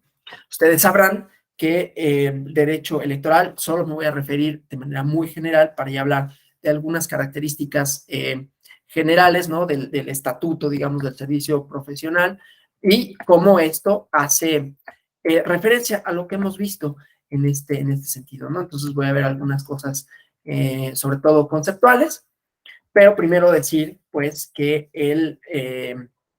la cuestión del servicio profesional electoral y la rama administrativa de este se ha construido paralelamente a las reformas, ¿no? Las reformas que fueron suplantando, pues sí, suplantando, mejorando, transformando el régimen electoral a un régimen centralizado por el poder político, ¿no? Por el poder ejecutivo, bueno, más que por el poder político tiene muchas derivas, una de las cuales es el poder ejecutivo, no es el único. Y entonces, bueno, irle quitando, ¿no? Esta posibilidad de organizar y de administrar las elecciones, y esto supuso, pues, la construcción de un servicio profesional. Y el servicio profesional son todas y todos, ¿no? Los que forman parte de esa burocracia que es bastante robusta y que no se limita a su Consejo General, aunque sea el órgano más visible, ¿no? Y esto lo digo porque luego pues, las críticas suelen centrarse en 1, 2, 3 o todos los miembros, sus designaciones, que siempre son perfectibles. Ya hablé de su correlato en el Servicio Exterior Mexicano, pero que pues no son todos, ni siquiera son los que hacen absolutamente todo el trabajo, aunque marquen directrices. Pero bueno, entonces eso, ¿no? Para decir, toda no solo modernización, transformación, democratización, ¿no? De las instituciones públicas pasa por el establecimiento de un servicio civil que garantice una serie de, no solo toma de decisiones, de directrices de índole administrativa, sino que garantice la posibilidad en el empleo. Y eso es lo que ha constituido, ¿no? En el desempeño de funciones, la rama electoral, ¿sí? Entonces, me voy a referir a algunos conceptos relativos ya propiamente al servicio profesional electoral. Mañana la clase no es conmigo, pero retomarán ya la parte como más orgánica, técnica de esto, ¿no? Pero me interesaba, insisto, este desarrollo, esta conceptualización y esta idea de la importancia de la profesionalización, sus vínculos, sus rupturas y así sucesivamente, ¿no? Entonces, bueno, desde luego está la antigüedad, ¿no? En el instituto, dentro de las directrices, ¿no? Del Estatuto del Servicio Profesional Electoral, la conciliación, ¿no? Como procedimientos a partir de los cuales se dirimen conflictos entre el personal, ¿no? Y desde luego las convocatorias, ¿no? Como instrumentos a través de los cuales se hace el conocimiento de las y los interesados de los concursos públicos, ¿sí? Y la distribución, pues, de, ¿cómo se llama? De funciones, dentro de las cuales se encuentra el DESPEN, ¿no? La Dirección Ejecutiva del Servicio Profesional Electoral Nacional, que es el famoso SPEN, Servicio Profesional Electoral Nacional, ¿no? Ya ahorita me referiré a ello, ¿no? Y entonces después, pues todas las otras, ¿cómo se llama? Estructuras, ¿no? La estructura básica, ¿no? Que son las unidades responsables del instituto, las funciones, las responsabilidades que tienen, la estructura no básica, ¿no? Áreas y funciones que tienen que ver con las unidades responsables de adscripción. Desde luego, criterios tales como la igualdad de género, que ya la conocemos, ¿no? Igualdad entre hombres y mujeres, que implica la eliminación de formas de discriminación en cualquiera de los ámbitos de la vida por pertenecer a un género en específico, ¿no? Entonces, bueno, como decía, terminología que va situando, ¿no? A la importancia del establecimiento del servicio de carrera, ¿no? Y ahí vamos a entender, ¿no? Y tenemos en los reglamentos, en los estatutos, ¿no? Conceptos tales como la permanencia, ¿no? La continuidad en el desempeño de un cargo. Digo, ya lo habíamos visto, pero esto también se refleja en los estatutos del SPEN, ¿no? Del Servicio Profesional Electoral Nacional. La continuidad en el desempeño, la idea del personal, ¿no? Las y los miembros del sistema, del servicio del sistema del instituto, la idea de plaza, ¿no? La posición que respalda un cargo, un puesto en la estructura ocupacional, la plantilla, ¿no? Obviamente esto vinculado con los presupuestos, ya lo veremos en el módulo respectivo, ¿no? En donde haré lo mismo, una introducción así como la importancia del gasto público, los presupuestos, sus condiciones, y luego la idea de los presupuestos en los institutos electorales, los procedimientos sancionadores, los recursos que existen en esto, ¿no? Y obviamente, pues, conceptos relativos a los ingresos, las remuneraciones, el sueldo, los tabuladores, ¿no? Tabuladores de sueldos, y así sucesivamente, ¿no? Y luego, términos que les son aplicables al Servicio Profesional Electoral Nacional, tales como el ascenso, ¿no? Que, pues, ya saben, ¿no? Es un movimiento vertical de una o un miembro del servicio a un cargo o a un puesto a nivel superior, los cambios de adscripciones, ¿no? La movilidad geográfica, obviamente la capacitación, que son actividades, ¿no? Complementarias al programa de formación, la carrera, ¿no? La trayectoria de progreso continuo de las y los miembros del servicio, certámenes internos para el ascenso, ¿no? Procedimientos y todo esto, ¿no? Que tiene que ver con la formación burocrática que ya les decía, ¿no? De la especialización, ¿no?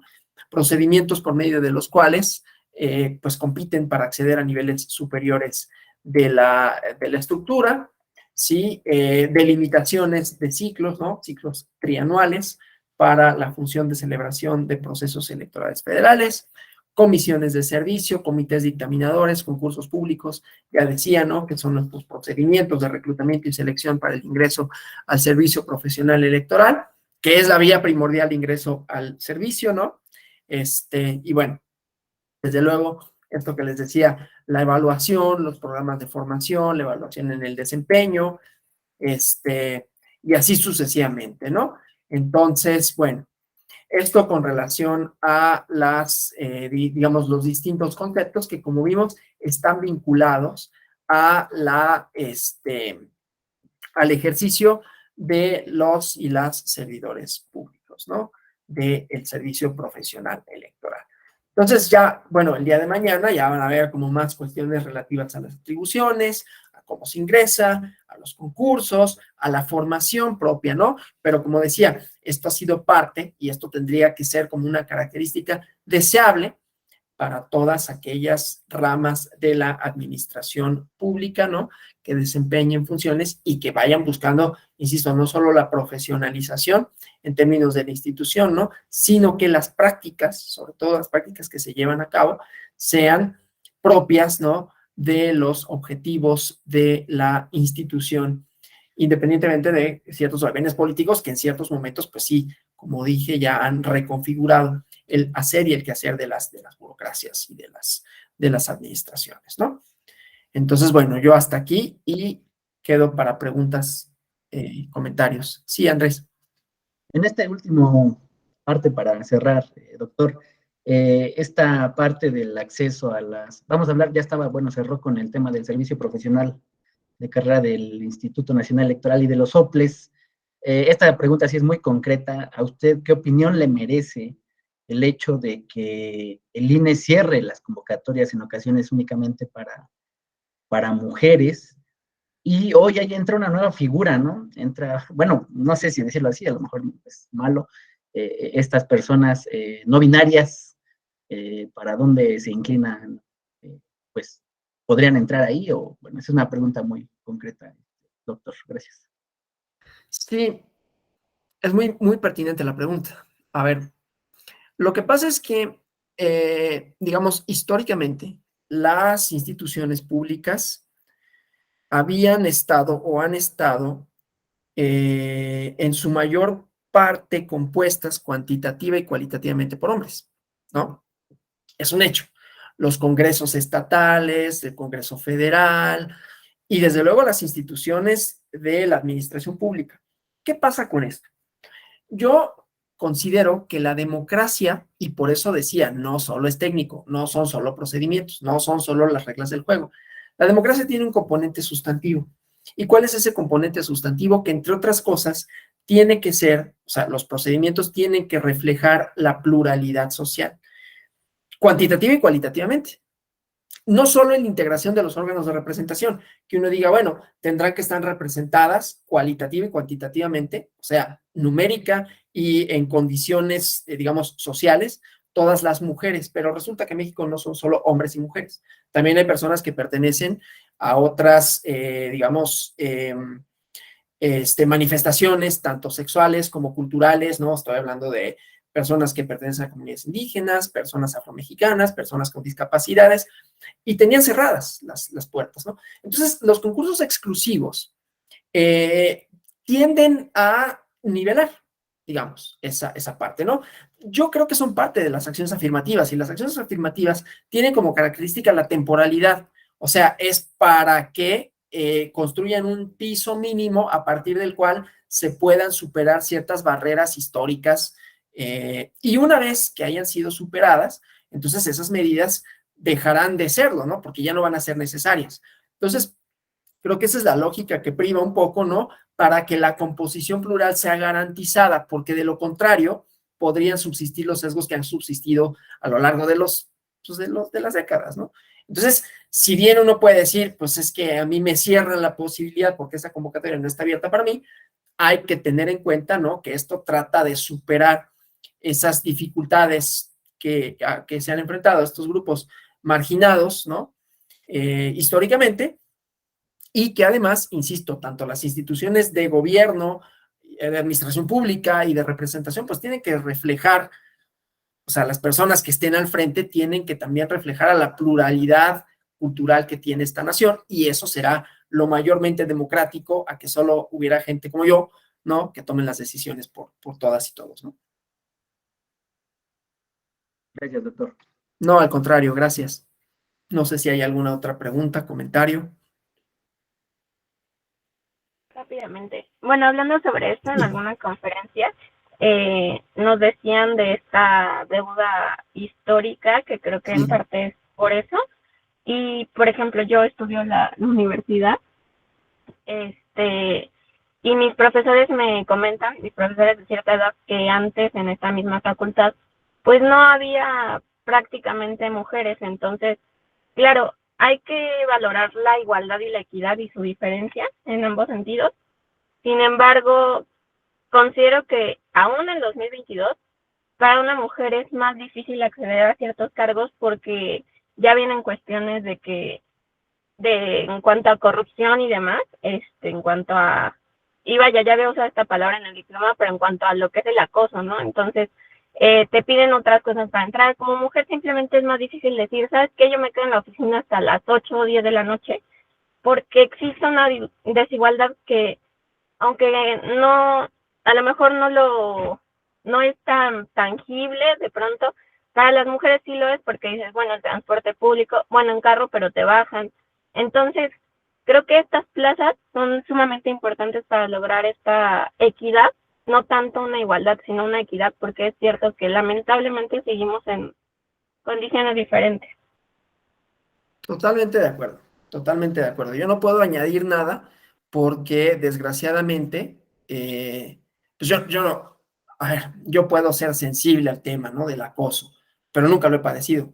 Y ese es el problema justamente, ¿no? De cuando la representación no es equitativa, ¿no? Y que yo pueda decir, no, pues sí, el acoso es un problema. A ver, ¿cuántas veces te han acosado en el metro? No, pues ninguna. Ah, entonces no sabes. O sea, puedes tener una idea de qué es y de qué es problemático y no te gusta y tú no lo haces, pero no sabes qué significa. Entonces, ahí es la importancia de justamente abrir espacios, ¿no?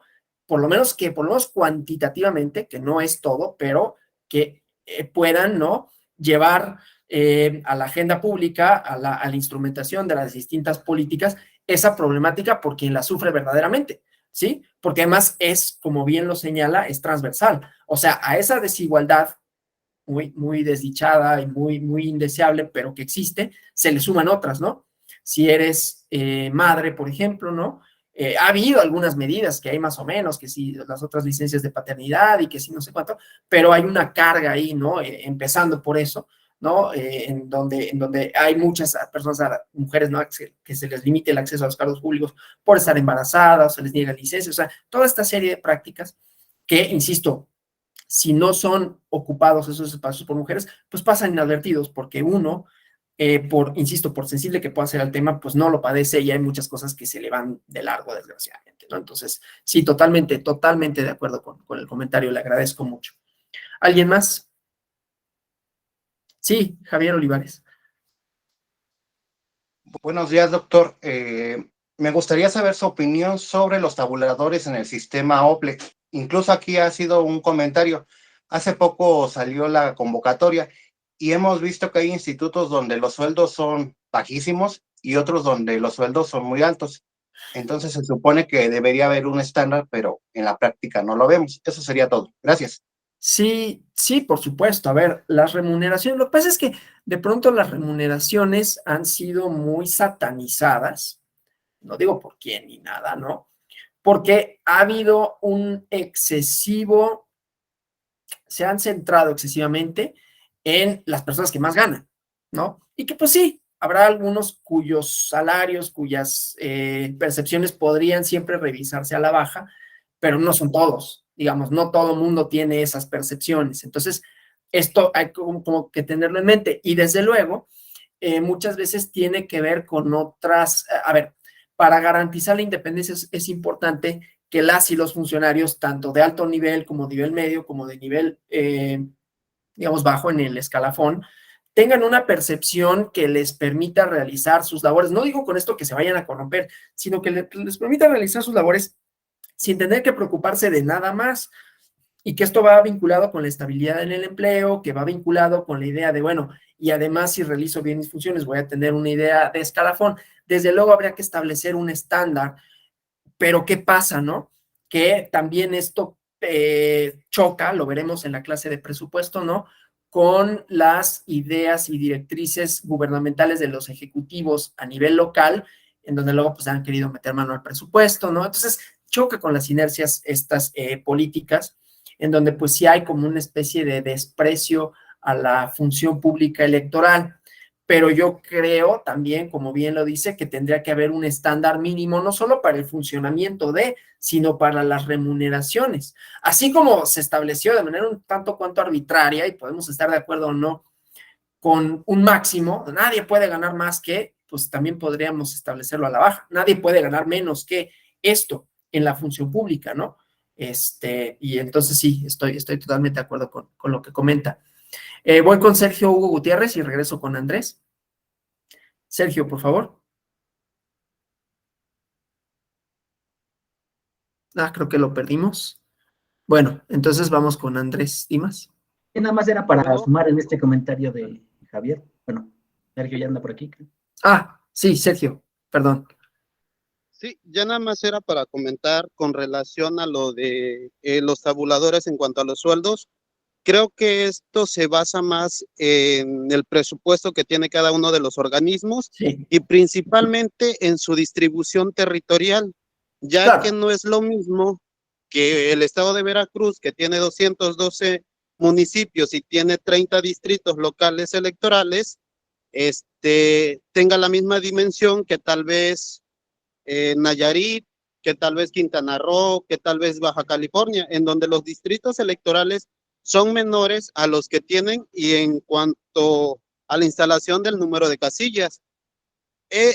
Fue algo que a mí me sorprendió porque precisamente en Quintana Roo acaba de pasar un proceso electoral local en donde instalaron órganos desconcentrados y yo vi la convocatoria y vi los sueldos que precisamente se ofertaban para cada uno de los puestos. Me sorprendió porque los puestos, o en este caso la remuneración, era muy por debajo de tal vez los que se han visto en otros estados. En cuanto una presidencia gana un sueldo mayor al que ofertaban en el estado, pero creo que todo depende del presupuesto que tengan y del número de secciones, así como el número de distritos que cada uno tenga a nivel local.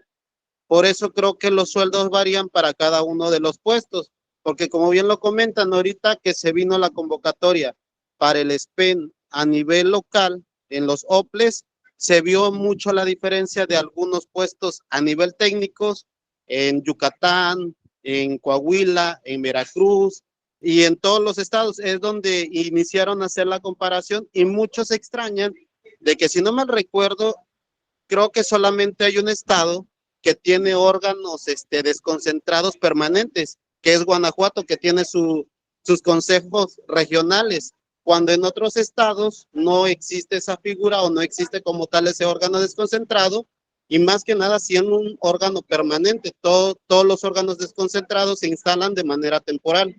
Sería todo, maestro. Muchas gracias, muy, muy buenas las aportaciones. También acá nos comenta Carlos Iván Velázquez Rojo que el salario depende del estándar de vida. Claro, no es lo mismo, dice, no te gastas lo mismo en Chiapas que en Nuevo León o que en la Ciudad de México. Desde luego, ¿no? Esto es un factor. Por eso decía, pues en todo caso establecerse un mínimo, así como se establece un máximo, que decía un tanto cuanto arbitrario, pero bueno, un máximo, pues también un mínimo. Nadie puede ganar menos que esto. Volvemos con Andrés.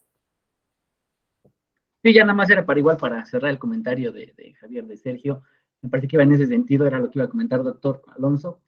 Justamente los sueldos de las personas que trabajan dentro de los organismos públicos locales mucho dependen del presupuesto que ellos ejerzan, ¿no? No es lo mismo el presupuesto del Estado de México, que es bastante grande, a un presupuesto, por ejemplo, en el Estado de Hidalgo, lo digo porque yo soy de aquí, ¿no? Entonces vemos totalmente abismal los presupuestos y desde ahí uno entiende los sueldos y salarios, ¿no? Era mi comentario, ya me parece que Sergio lo apuntaló un poco más, pero nada más era mi comentario. Gracias. Sí, sin duda, sin duda. Profundizaremos en ello en el módulo relativo al presupuesto, pero sí, tiene mucho que ver. Bueno, pues si no hubiera más preguntas, comentarios, yo les agradezco por las participaciones que nutren, desde luego, añaden cosas, ¿no? Como estas que consideraron al final. Les agradezco mucho por su atención, por su presencia, esperando que haya sido pues más o menos interesante la clase, dinámica. Mañana retoman ya la parte como un poco más técnica de esto. Pero bueno, que tengan un feliz jueves, que se siente entre raro, porque si descansaron ayer, pues siempre descansar a media semana ayuda. Y entonces, bueno, pues ya estamos casi al fin de semana. Que tengan una feliz tarde, mañana de jueves, y hasta la próxima. Muchas gracias.